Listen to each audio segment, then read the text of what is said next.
Ancient blueprints seem to have circled the globe long before modern maps existed. This journey through 20 ancient sites will show you undeniable proof of a forgotten global network. We will see how monuments separated by oceans share the same precise alignments and construction secrets. How did builders in Egypt and Peru work from the same celestial playbook? Your entire view of early human history is about to be overturned. What do you believe connects us to those who came before? A single hilltop in Turkey holds the remains of the world's oldest known temple. Discovered just a few decades ago, Göbekli Tepe is a breathtaking arrangement of massive stone circles, each one built with towering T-shaped pillars that weigh many tons. What makes this place so revolutionary is its age, constructed over 11,000 years ago. That is 6,000 years older than Stonehenge, and a vast amount of time before the first Egyptian pyramid was even a thought. This was not the work of a settled, farming society we once believed was necessary for such grand projects. The people who built this were hunter-gatherers, living a life we assumed was focused only on survival. Yet here they are, demonstrating a staggering capacity for organization, complex planning, and symbolic thought. The pillars themselves are not merely structural. They are artworks covered in finely carved reliefs of animals like foxes, cranes, and scorpions. Some researchers propose these creatures are more than just decoration. They might be early representations of constellations, a stone-based astronomy guide pointing to a sophisticated understanding of the night sky. The entire complex was so important to its creators that they deliberately and carefully buried it with earth, preserving it perfectly for us to find. Göbekli Tepe shatters the old story of human progress. It forces us to ask where these hunter-gatherers acquired such advanced knowledge of engineering and celestial patterns. This was not a local experiment. It feels like the first powerful echo of a shared idea, a blueprint for something monumental that would soon appear in other corners of the world. Rising from the desert sands, the Great Pyramid of Giza is a mountain of stone built with an impossible precision. To stand before it is to witness a structure so vast it defies the era of its creation, a monument assembled from over 2,300,000 individual limestone blocks, each one weighing several tons. For centuries, the methods used to build it have remained one of history's greatest puzzles. Its base is almost a perfect square, its sides aligned to the four cardinal directions with an accuracy that still baffles modern surveyors, pointing to true north with an error of only 3/60ths of a single degree. This is not the work of chance but of a profound and deliberate science. The sophistication only deepens when you look at the numbers. The ratio of the pyramid's perimeter to its height is a direct expression of the mathematical constant pi.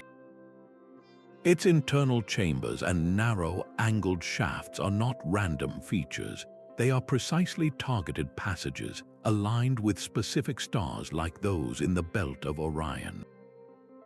This reveals a deep, cross-cultural understanding of astronomy that seems to resonate with celestial knowledge found in other ancient cultures. The Great Pyramid is far more than a royal tomb. It is a testament to a universal language of mathematics and the heavens.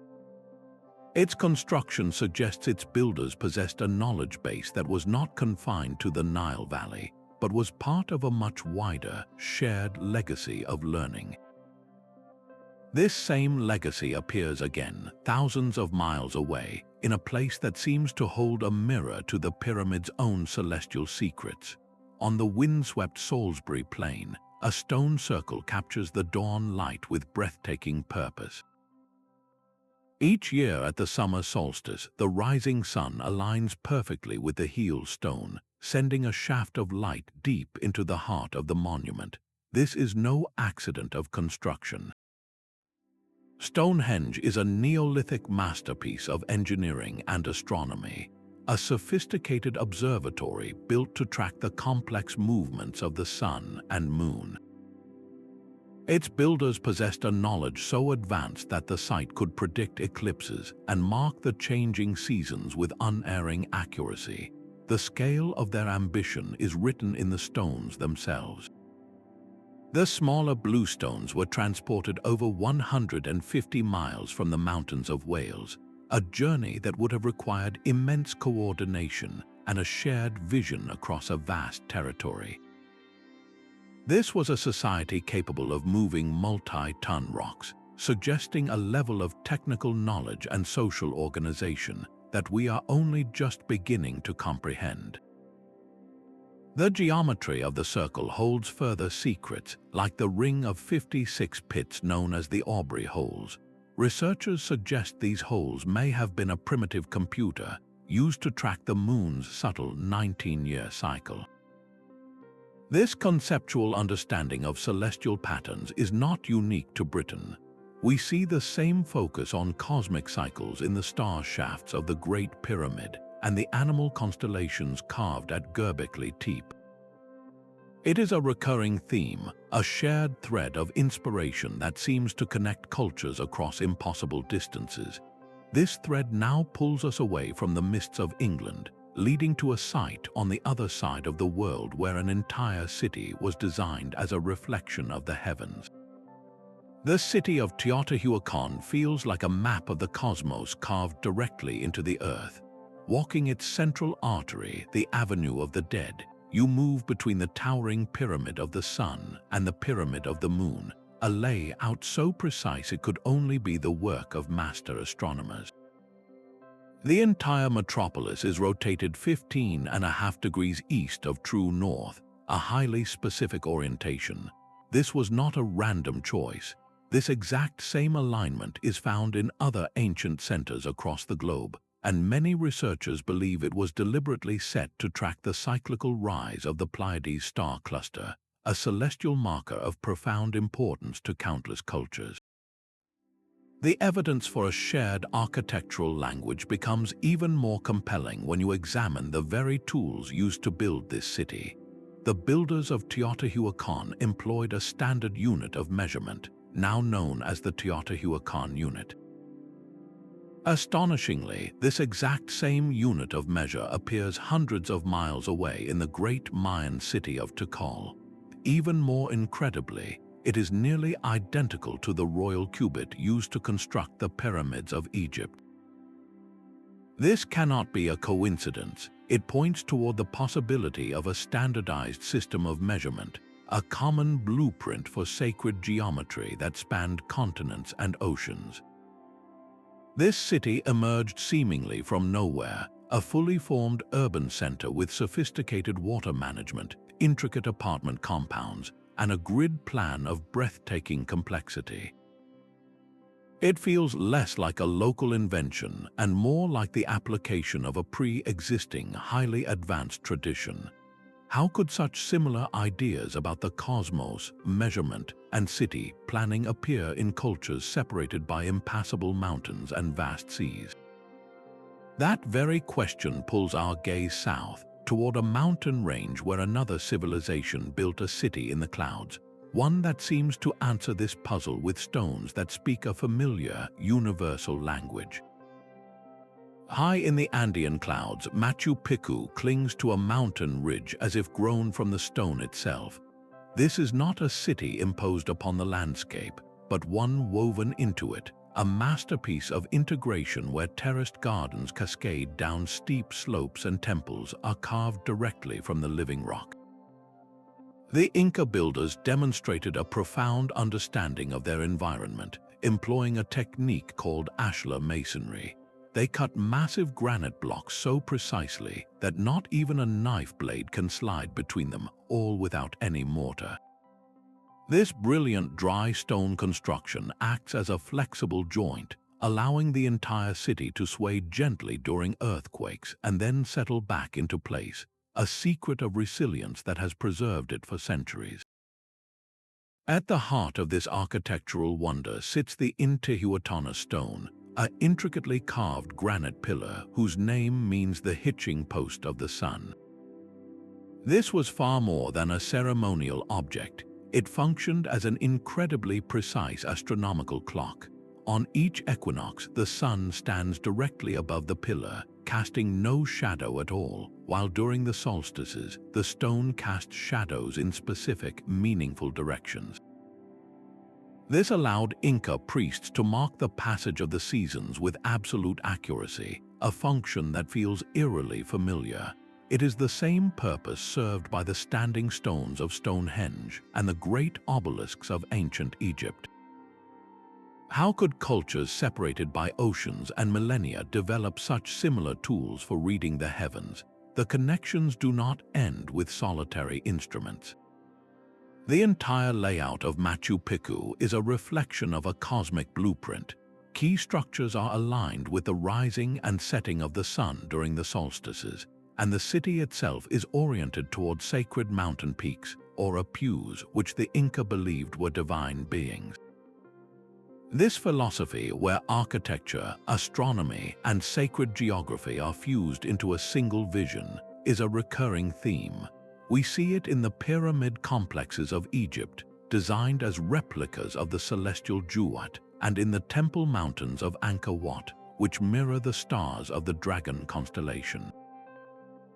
This was not a series of isolated inventions, but a shared understanding of how to build in harmony with the cosmos. The practical mechanism for spreading this understanding becomes clear when you look at the Inca road system, the Teotihuacan. This was not a simple path. It was a vast network of highways spanning over 24,000 miles, connecting mountains, deserts, and jungles across the empire. Runners carried messages, goods, and undoubtedly, ideas along these roads, facilitating a continuous exchange of knowledge across impossible terrain. This reveals how a universal principle of sacred geometry could travel, carried from one mountain citadel to another, and eventually to a very different kind of city, one that would rise from the desert sands with a layout so grand it would echo this same global network. The desert city of Petra emerges from the canyon walls like a mirage of impossible pink stone. Its most famous facade, Al-Khosneh, or the Treasury, is a breathtaking fusion of worlds. You can see the stern grandeur of Assyrian designs blended seamlessly with Egyptian goddess figures and the flowing, columned elegance of Greek architecture. This was not the product of an isolated culture. Petra stood at the crossroads of the world, a vital hub on trade routes linking Arabia, Egypt, and the Mediterranean.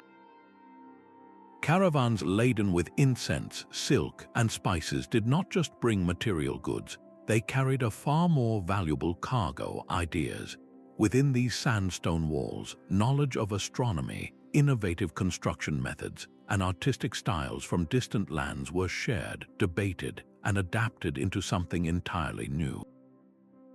But the true genius of Petra is hidden beneath your feet and carved deep within the rock.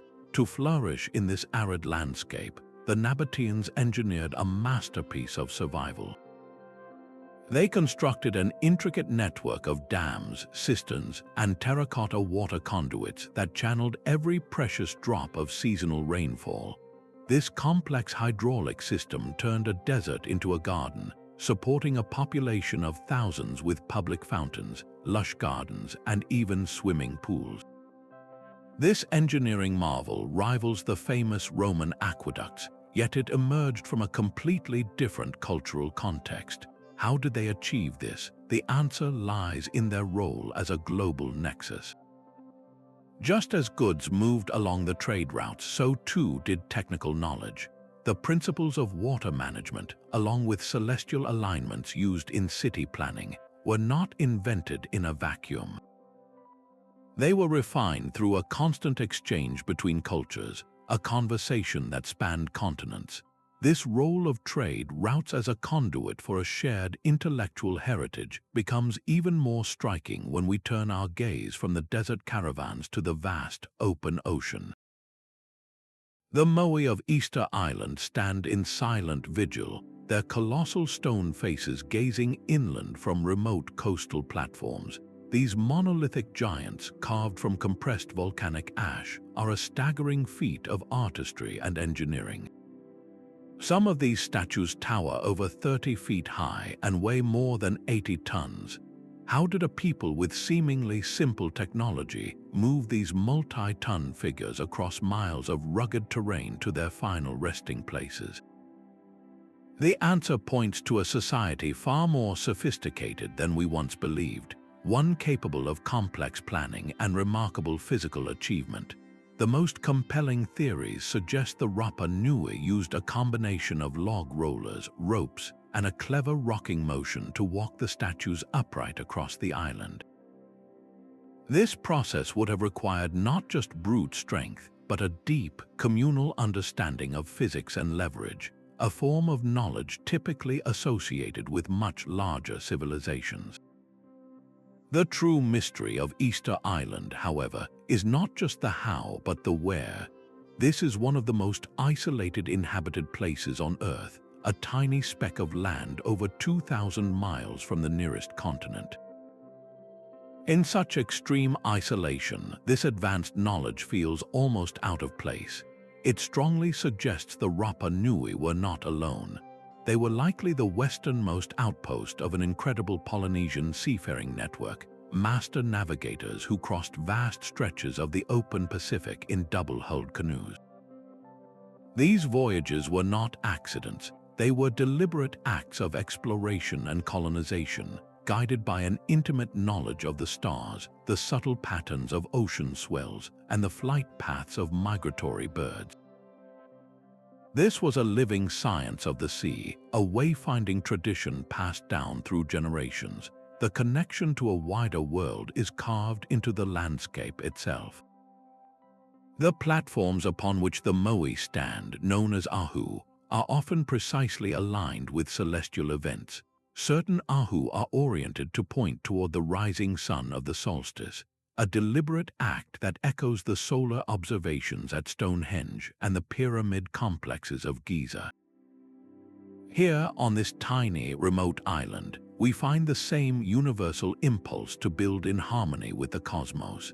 The ability to traverse the world's largest ocean implies a shared geographical and astronomical understanding that could have connected the most distant shores.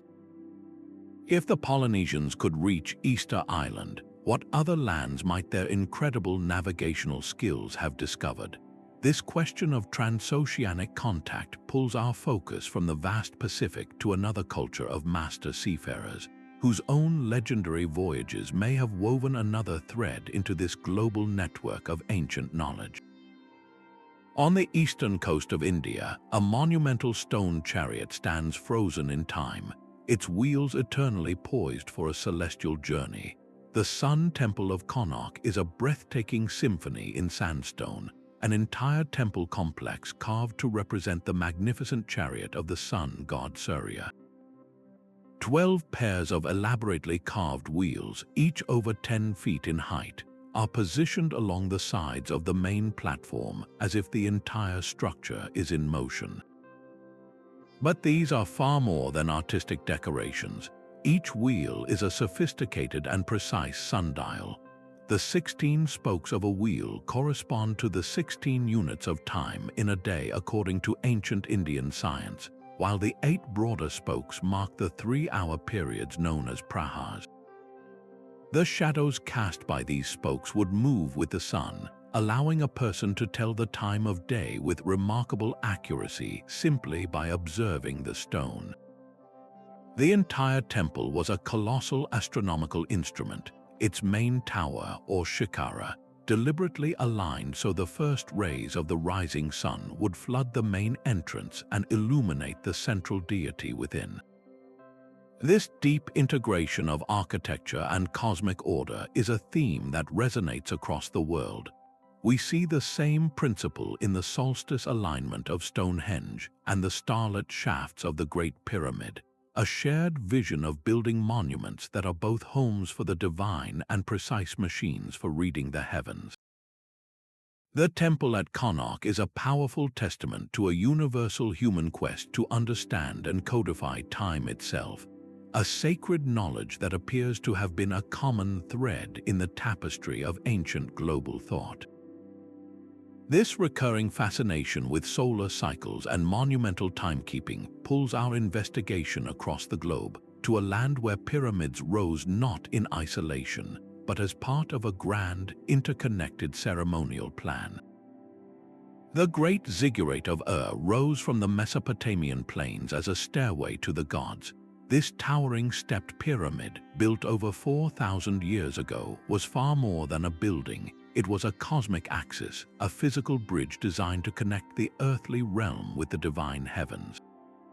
At its summit, priests conducted rituals for the moon god Nana, their ceremonies synchronized with the celestial rhythms playing out overhead. The entire structure was a precise astronomical instrument, its alignments and proportions meticulously calculated to track the complex phases of the moon. This allowed the priests to develop one of history's most accurate lunar calendars, a system essential for organizing their society's agriculture, festivals, and religious life. The construction itself was a marvel of early engineering, utilizing millions of mud bricks reinforced with carefully woven reed mats and finished with a protective skin of baked bricks.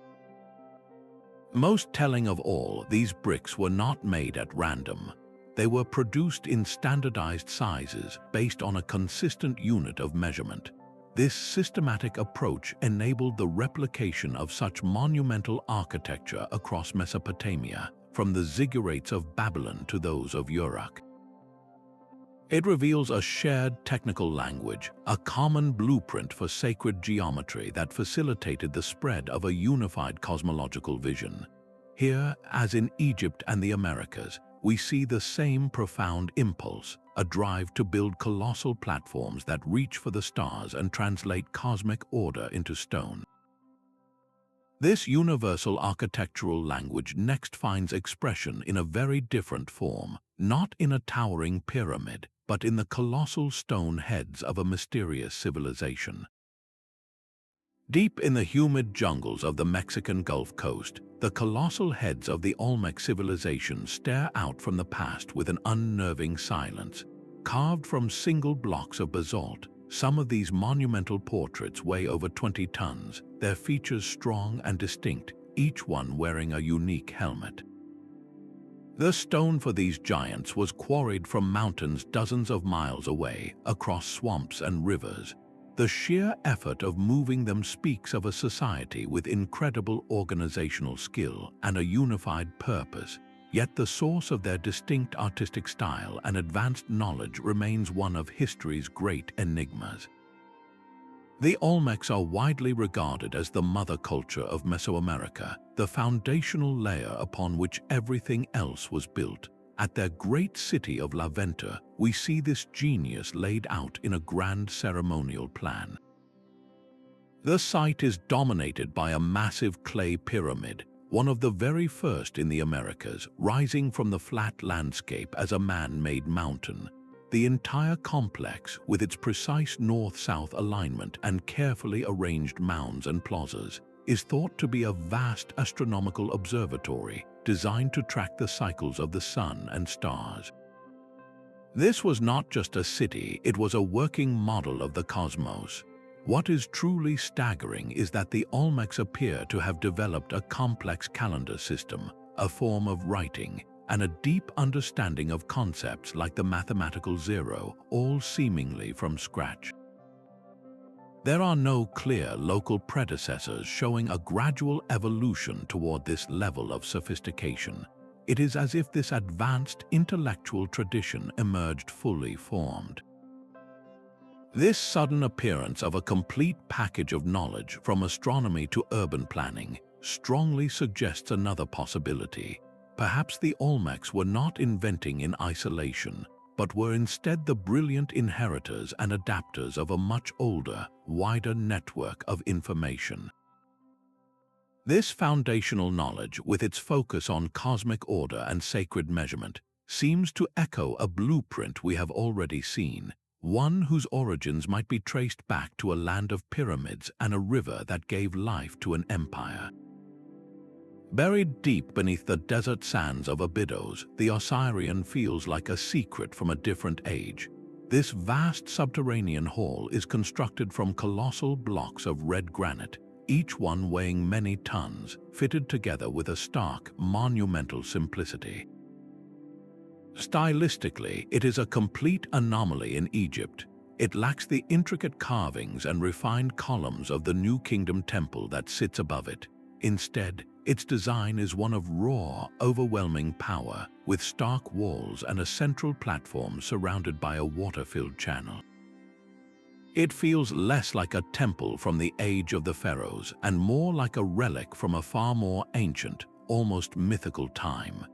The architecture is so distinct that scholars often compare it not to other Egyptian monuments, but to the megalithic valley temple at Giza, a structure attributed to the pyramid builders of a much earlier era.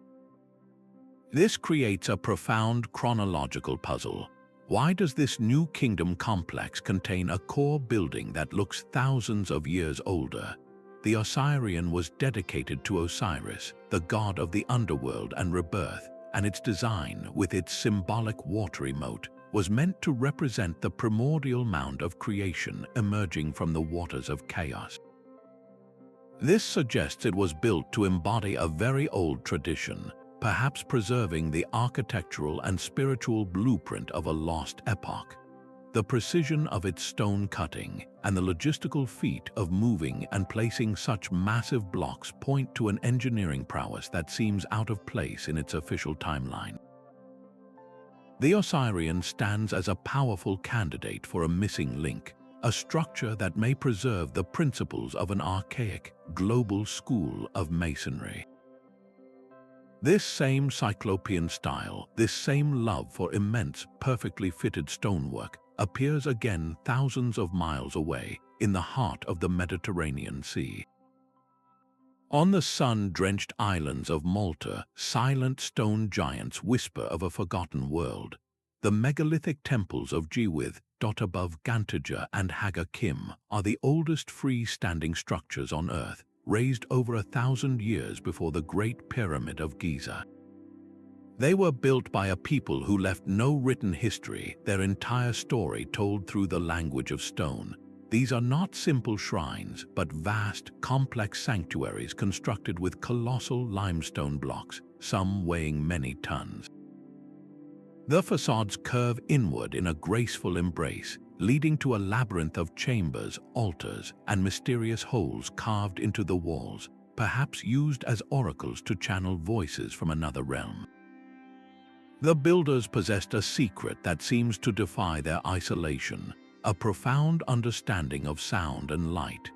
The architecture creates unique acoustic properties, where a whisper in one chamber can be clearly heard in another far across the complex, suggesting rituals where sound itself was a sacred element.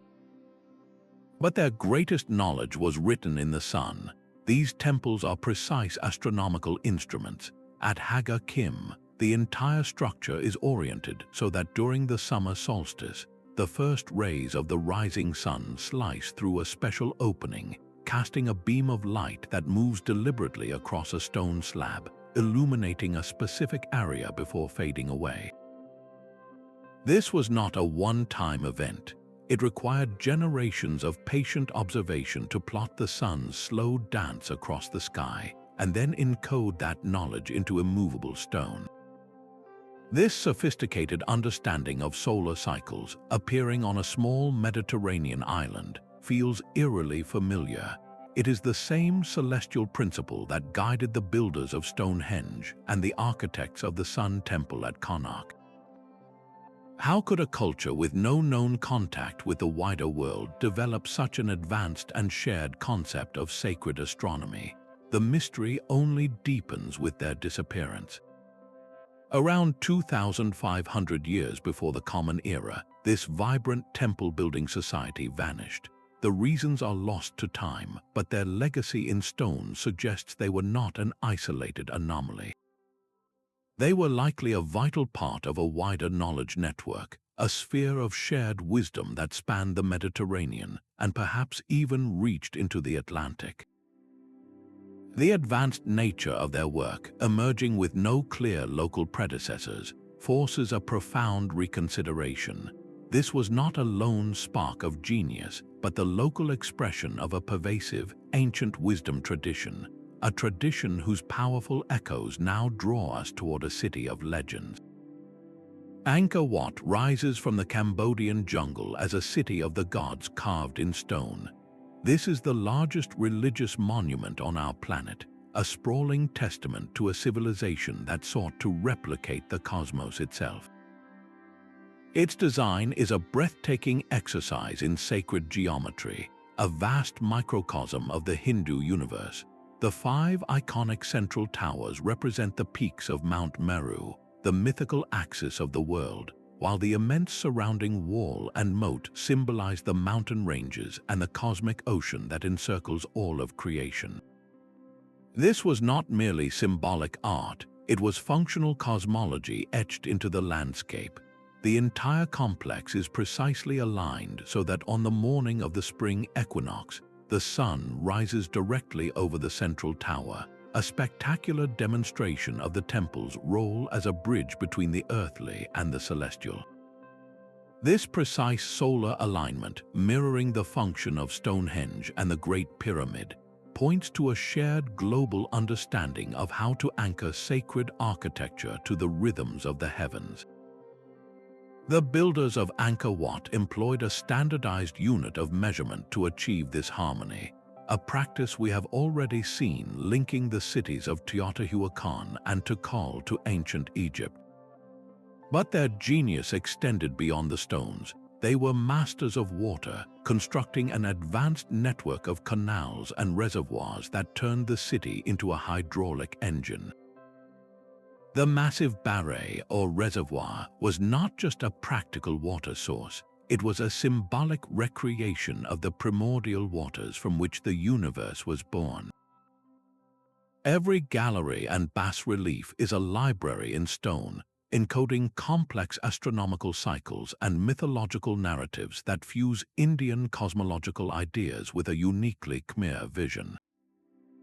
This synthesis reveals a universal template, a recurring blueprint for temple building that transcends culture and geography.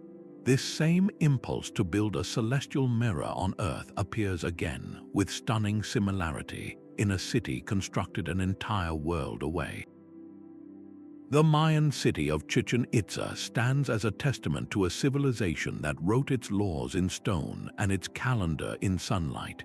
At its heart rises the step pyramid of El Castillo, a structure that is far more than a temple. It is a colossal, functioning timepiece. On the days of the spring and autumn equinox, a spectacular transformation occurs. As the sun sets, the pyramid's terraced edges cast a series of triangular shadows down the northern staircase. These shadows align with stone serpent heads at the base, creating the undulating body of a great snake, an illusion of the feathered serpent god Kukulkan descending from the heavens to the earth. This was not a happy accident of architecture. It was a deliberate, breathtaking fusion of astronomy, mythology, and engineering, designed to mark the most important agricultural and ceremonial moments of the year with absolute precision. The mathematical genius of the Maya is carved into the pyramid itself. Each of its 4 sides has 91 steps. When you add the single shared platform at the summit, you arrive at a total of 365, a direct and elegant representation of the solar year. This same obsession with celestial order echoes throughout the city. The main ball court is the largest and most advanced in all of Mesoamerica, a vast playing field flanked by towering walls. Here, the acoustics are so unnervingly perfect that a person speaking in a normal voice at one end of the 500-foot-long court can be heard with absolute clarity at the other. This indicates a profound, almost scientific understanding of sound waves, an expertise that allowed them to design spaces where every whisper and every ritual chant would resonate with power. The precision of these alignments and the mathematical principles embedded in the very stones of Chichen Itza reveal a knowledge system that was both deeply rooted in its local environment and strangely familiar. The pyramid as a solar calendar, the serpent as a celestial symbol, these concepts feel curiously resonant with ideas found across the oceans.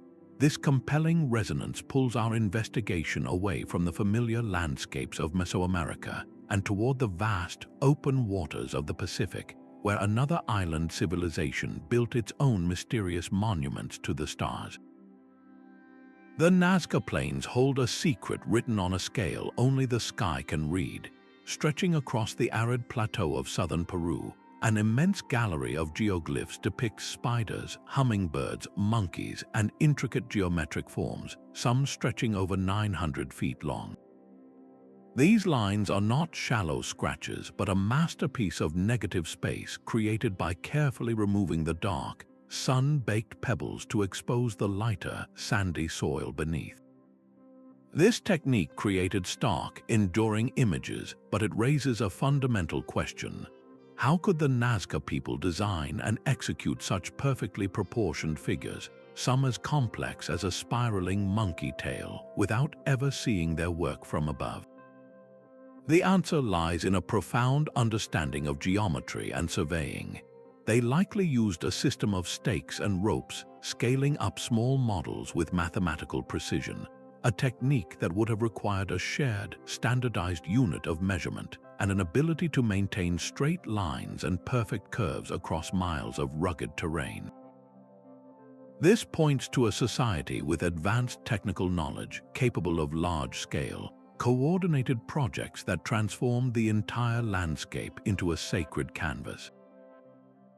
But what was its purpose? Many researchers see a celestial connection. Specific lines align precisely with the rising and setting sun during the solstices, while other formations may point toward the moon and significant stars on the horizon. In a land where water was the most precious resource, these alignments could have formed a giant astronomical calendar, marking the arrival of seasonal rains essential for survival. The geoglyphs might have been ceremonial pathways walked by priests during rituals to call upon the gods for life-giving water. This immense undertaking was not the work of an isolated culture. The Nazca were positioned at a critical crossroads, connected to both the high Andes and the Pacific coast by extensive trade routes. Along these routes, goods like precious stones, shells, and textiles moved, and with them the flow of ideas. The mathematical principles and surveying techniques needed to create the lines could have been part of a shared knowledge network that spanned the region, a network that may have carried this same understanding of geometry to other parts of the world.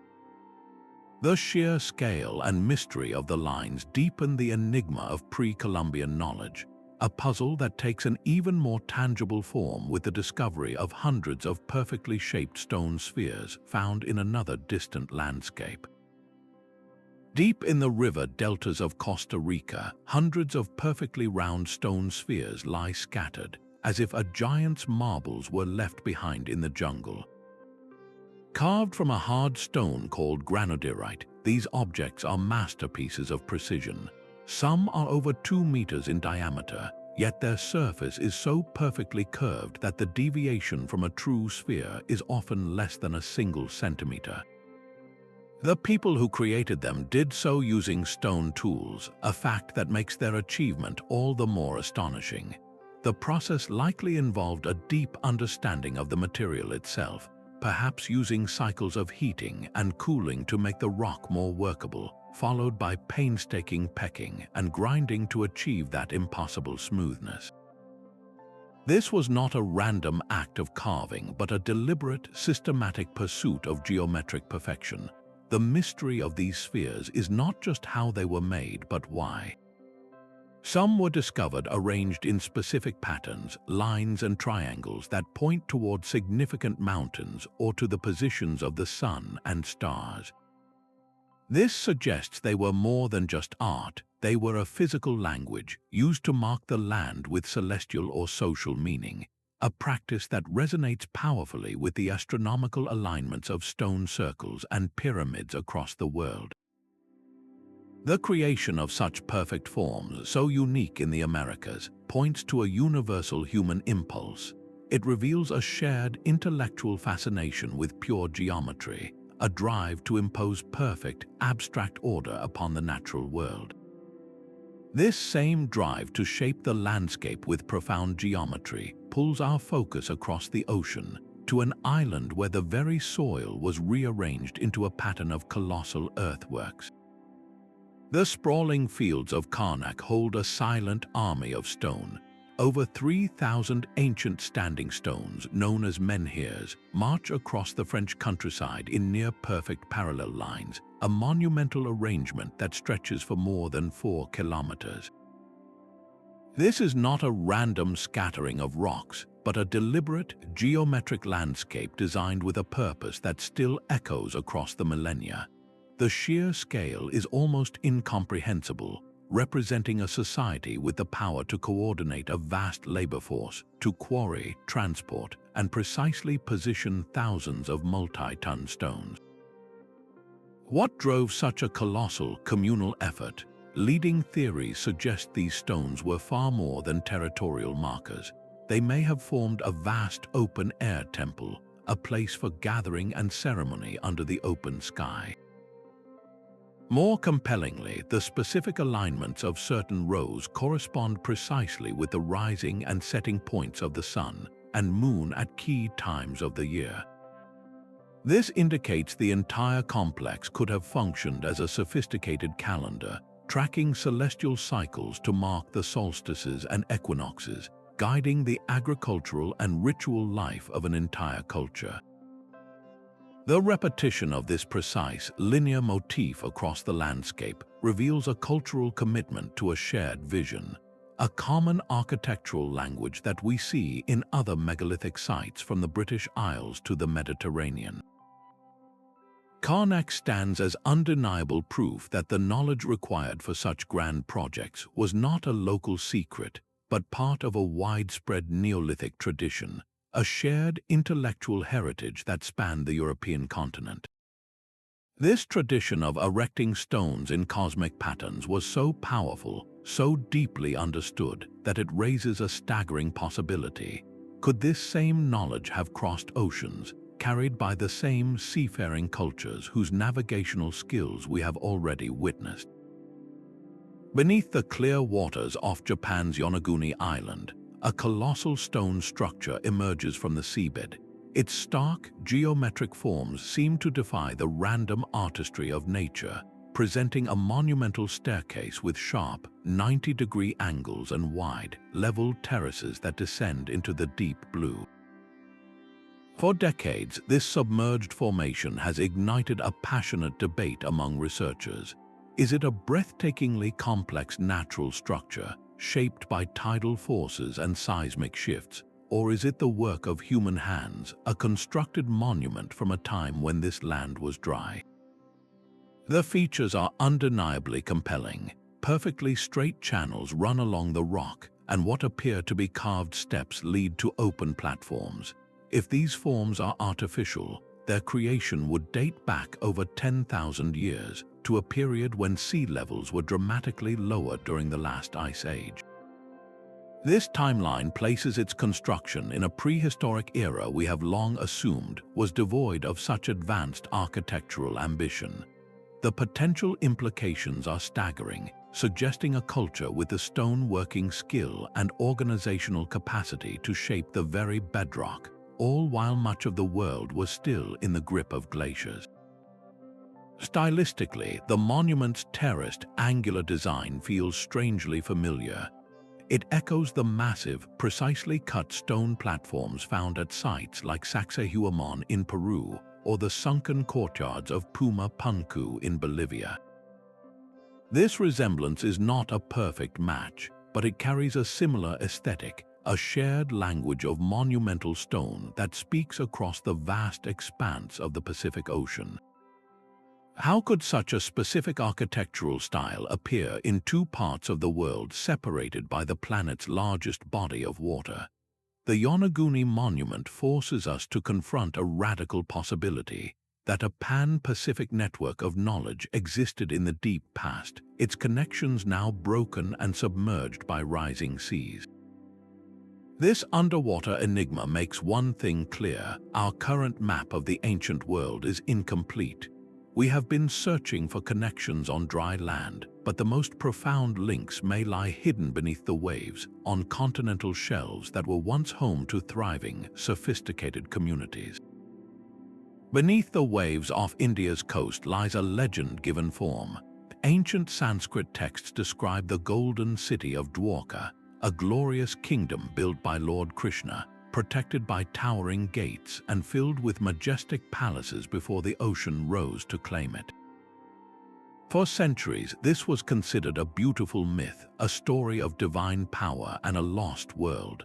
Then marine archaeologists made a discovery that changed everything.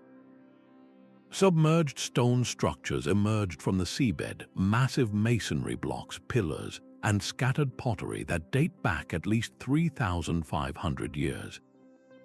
The physical evidence aligns stunningly with the descriptions from the ancient epics, suggesting the stories were not pure fantasy, but a cultural memory of a real place lost to the sea.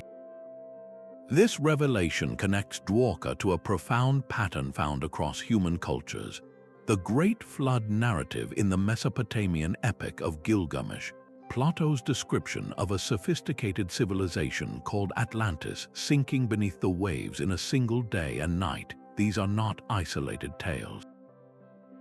They appear in traditions from the Americas to the Middle East, a global echo of a shared traumatic event. Researchers now see these myths as likely rooted in the real geological events of the early Holocene period, when melting glaciers at the end of the last ice age caused sea levels to rise dramatically, swallowing vast stretches of coastline worldwide. This was not a single flood, but a slow, inexorable encroachment that would have displaced countless coastal communities over generations. Imagine the impact. If Dwarka was real, it was likely one of many such sophisticated coastal centers, hubs of trade, technology, and astronomy that were suddenly on the front lines of a changing world. Their inhabitants, carrying their advanced knowledge of shipbuilding, navigation, metallurgy, and celestial observation, would have been forced to migrate inland, upriver, and across oceans. They would have brought their skills and their blueprints with them, seeding this knowledge into new cultures and jump-starting developments in places we now consider the cradles of civilization. The potential reality of Dwarka suggests our map of the ancient world is missing crucial pieces. We have been searching for connections on the continents we know today, but the most vital links in this global network may have been ports and cities now submerged on continental shelves.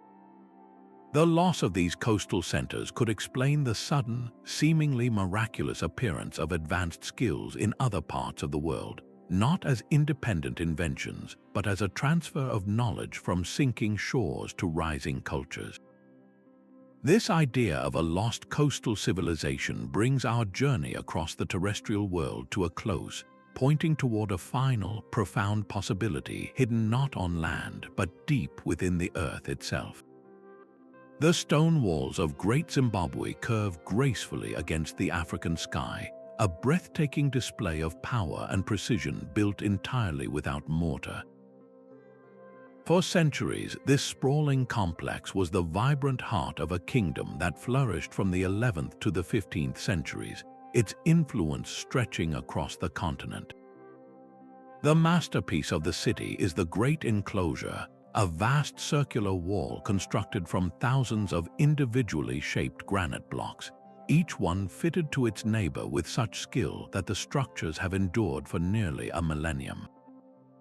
This was not the work of an isolated culture, but of a society at the center of a global crossroads.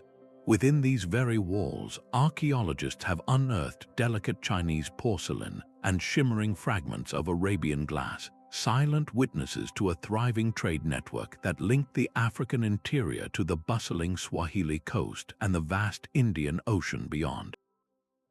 These merchant ships did not merely carry silks and spices, they were vessels for a far more precious cargo, the exchange of ideas. Along these routes, knowledge of astronomy for navigation, advanced stone working techniques, and new cultural practices would have flowed as freely as the goods themselves. Great Zimbabwe stands as undeniable proof that sophisticated civilizations and global connections were not exclusive to Europe or Asia. This was a uniquely African achievement, a center of indigenous innovation that challenges outdated historical narratives and firmly places the continent within the ancient world's intricate web of shared knowledge. The evidence laid out in stone across the globe, from the pyramids of Giza to the walls of Zimbabwe, points toward a single, inescapable conclusion. These were not separate cultures inventing the same things by chance. They were connected nodes in a forgotten network, a worldwide system of exchange that transmitted a common blueprint for understanding the cosmos through architecture. This grand synthesis reveals a truth far more profound than we ever imagined. These scattered fragments of stone and earth form a single, coherent picture when viewed from above. The same mathematical constants appear in the pyramid's slope and the temple's proportions. Identical astronomical alignments guide the sun's path at Stonehenge and the Teotihuacan stone. A universal unit of measurement resurfaces in the royal cubit of Egypt and the standard of Teotihuacan. This is not a pattern of coincidence, but the outline of a shared intellectual heritage, a global tapestry woven with the same sacred threads. The evidence compels a radical shift in perspective. We are not looking at 20 isolated cultures independently inventing the wheel. We are witnessing the local expressions of a universal language, a deep, archaic understanding of how the cosmos works, translated into stone. This knowledge was not locked away in one place. It flowed, carried along ancient superhighways of commerce and culture. The Silk Road was not just for silk, the Incan Teotihuacan not just for runners, and the Polynesian sea routes not just for migration. These were the information networks of their day, channels through which the most valuable cargo of all could travel, ideas. Seafaring traders, nomadic herders, and pilgrim priests became the librarians of this ancient world, transferring blueprints for city planning, techniques for moving megaliths, and observations of the stars from one continent to another across generations. Major climatic events likely accelerated this exchange. The great sea level rise at the end of the last ice age, remembered in flood myths from Mesopotamia to the Americas, would have displaced countless coastal communities. These were not primitive bands of survivors. If places like Dwarka existed, they were likely sophisticated centers of learning. When the waters rose, the people who lived there did not vanish. They moved, carrying their advanced knowledge of astronomy, engineering, and navigation inland and across the seas, seeding this wisdom into new cultures and catalyzing the sudden flowering of civilization in places like the Nile Valley and Mesopotamia. This was not a single lost mother culture giving birth to all others, but a vibrant, fluid, and continuous conversation across the ancient world. A proto-global network where a master builder from Mohenjo-Daro could have understood the geometric principles of a colleague in Peru. This interconnected reality completely reframes the story of human achievement. Our ancestors were not primitive isolates struggling alone in the dark. They were participants in a vast, collaborative project to map the heavens onto the earth, to build a world in harmony with the universe itself. Their legacy is an invitation to see our own history not as a series of separate chapters, but as one continuous, interconnected human journey. A world separated by oceans and mountains was in fact a single, interconnected conversation. Our journey across these 20 ancient sites reveals a stunning truth, that the traditional story of isolated cultures inventing everything in a vacuum is simply incomplete. The evidence laid before us, from the celestial pillars of Göbekli Tepe to the mortarless walls of Great Zimbabwe, forms a coherent picture of a global network.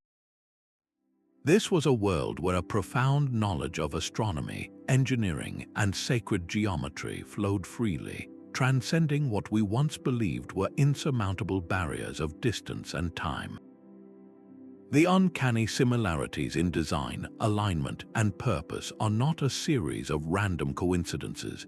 They are the distinct fingerprints of a shared intellectual heritage, a common blueprint for understanding our place in the cosmos.